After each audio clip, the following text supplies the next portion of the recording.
Welcome to this episode. Picture this hypothetical exchange which is based on accurate, established historical facts. A young Nigerian named Osazuwa was sent by his parents to Tokyo in Japan to attend university there a few years back. When he arrived in Tokyo, he made friends with the local Japanese students at his university and of course told them his name, Osazuwa. When he did, they looked at him in shock and said to him, "Are you joking? That's a pure Japanese name." And he said to them, "Of course it's not Japanese, I'm from the Edo ethnic group in Nigeria." And the friends looked at him in even greater shock and said to him, "What did you just say your ethnic group was?" He repeated, "Edo." And then they said to him, "You've got to be kidding. Edo is the former name of Tokyo, this city we are in right now. Edo is the former name of Japan. It's also the name of the Edo Empire which reigned over Japan for centuries." Now, the Edo period of Japan was from 1603 to 1867 and was an era of military government. The dynasty was established by military commanders. Osazuwa, or Osa for short, was a history enthusiast, and he asked them who started the Edo Empire in Japan. And they said he was a military commander named Ieyasu. Osa was in total shock. The title of the military commander of the Edo Empire, i.e. the Benin Empire of Nigeria, who was second in power only to the king himself, was Iyase. As they chatted further, one of the Japanese looked up into the night sky and commented on the unusually bright moon, or Tsuki, and also asked him, "What did you just call the moon?" "Tsuki," he replied. And then Osa said, "In Edo, we call the moon Uki." And they looked at him in pure astonishment. And then he added, "Uki is also the name we use for beauty." The Japanese kids stood bolt upright as they screamed, "And Tsuki is the name we also use for beauty." As they wondered aloud in amazement, an elderly Japanese man walked up to them to ask for directions, and the Japanese students greeted him by saying respectfully, "Domo, domo." Osa heard them and nearly fell off his chair. He said, "That's exactly how we greet elders in Edoland. We say, domo." Donc vous voyez les Edo là, voilà où c'est situé au Nigeria. Dans la zone ici c'est les Ibo. Les Ibo, le Biafra là, c'est vers ici. Ça c'est les Benin City, Edo. Voilà où ils sont. Et puis voilà la zone des gens qu'on dit Benin City. Maintenant ici voilà Calabar. Calabar, on a dit Calabari. Là où les Efik sont, qui se disent venir de Palestine eux-mêmes. Les Efik là, c'est à Calabar là qu'ils sont. Et dans leur propre histoire, ils disent qu'ils viennent de Palestine. Donc les Edo ils sont là, leur capitale c'est Benin City. Quand on tape sur internet aujourd'hui, c'est les images là qui vous montrent les Edo. Vous voyez non? Mais en fait ces filles Edo là, ça c'est les hybrides, ça c'est les métissés. Ça c'est pas la version originale ça. Ça c'est les métissés avec notamment les Peuls généralement. Parce que quand ils sont venus en fait, tout le Nigeria carrément les Peuls habitaient à la base. Vous voyez non? Mais on était différentes tribus, mais ils ont passé Calabar par exemple là, c'est un polar, ça dit Calabari. Et le nom a été donné par un portugais qui s'appelait Diego Cao. Diego Cao c'est un nom typiquement Peul. C'est dit Cao Diego. Cao ça veut dire l'oncle maternel. Mais on le prend pour appeler les gens Cao Diego. Cao Diego. Cao Diogo, ça qui a donné Diego Cao en portugais. Parce que les premiers à venir en Afrique, c'était les Portugais, les Espagnols, en fait les gars de la zone qu'on dit ibérique en Europe. Mais eux, c'est eux aussi, Christophe Colomb faisait partie de ces gens-là. Mais eux, ils cherchaient en fait des points de chute aux populations mélanodermes qui étaient en Europe qui voulaient fuir. Je ne sais pas si vous voyez les délires. Les Caucasiens noirs, eux, ils sont envahis le reste du monde à partir de 1800. Mais les Portugais espagnols, eux, c'est aux alentours de 1600 là, trucs là. Ce sont les premiers à fuir en fait. Et ils cherchaient des points de chute, ils ont scruté le côte de l'Afrique, ils ont scruté les Amériques et beaucoup sont partis vers les Amériques. Voilà. Les Edo, quand ils vous montrent des gravures, ils vous montrent ce genre d'images soi-disant qui racontent leur histoire, du XVIe siècle.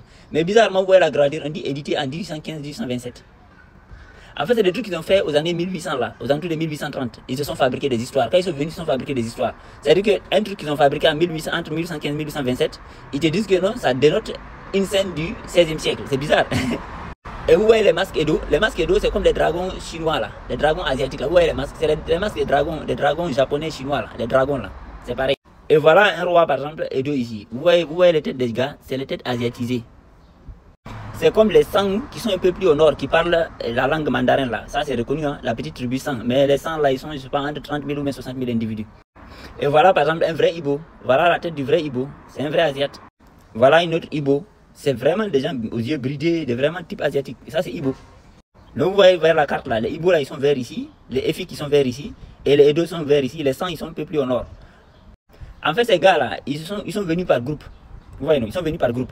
Si vous prenez les Soninké, les Djakanké et leur type là, en fait, eux, c'est Inde Bengal. Maintenant, les Edo, les Bénin, les Sang et quelques autres, eux, c'est vers ici. Maintenant, il y a un autre groupe qui est venu du Caucase. C'est-à-dire qu'en fait, C'est vraiment, les Noirs du reste du monde de l'Asie en général ont été délocalisés complètement. Ou bien se sont délocalisés en fait. Parce que ils sont venus par groupe. C'est pour ça que jusqu'à maintenant on voit les alliances là en Afrique. Et même dans les faciès, ils se ressemblent. Vous prenez un Soninké et un Diakanké, c'est à peu près les mêmes. Le Diakanké te dit qu'il vient de Dakar. Donc vous voyez ici les vrais faciès de ces gars là. Voilà leur vrai physique. Et vous voyez les genres de robes qu'ils portent là. Vous voyez ce truc, cette idée de faire comme une sorte de robe comme ça là. Ça c'est typiquement japonais ça. Ça c'est typiquement japonais. Et puis cette façon d'attacher le pagne comme ça là. Ça c'est typiquement japonais. Vous regardez les films des anciens japonais, déjà ils se mettent de gros robes et puis en bas est très gonflé. Ils ont des gros machettes et puis voilà. En fait cette physionomie là même là, elle est japonaise. Vous voyez cette façon de faire les gros robes en bas là comme ça là. Si vous regardez même les films anciens japonais, vous allez voir, c'est leur manière. C'est-à-dire qu'ici ils gonflent ici et puis ils font une grosse robe comme ça. Voilà. En fait tout ça c'est une culture totalement japonaise. Pour celui qui est un peu habitué à regarder leur culture. Vous verrez que parce que les japonais sveltes, même ce qu'on voit aujourd'hui, qu'on nous montre à la télé là, ça c'est un truc récent. C'est un truc récent. C'est pas le typique japonais traditionnel. Ni leur culture réelle. Voilà, cette manière de faire un gros truc en bas comme ça là. Ça c'est typiquement japonais. Voilà leur faciès, voilà leur physionomie réelle.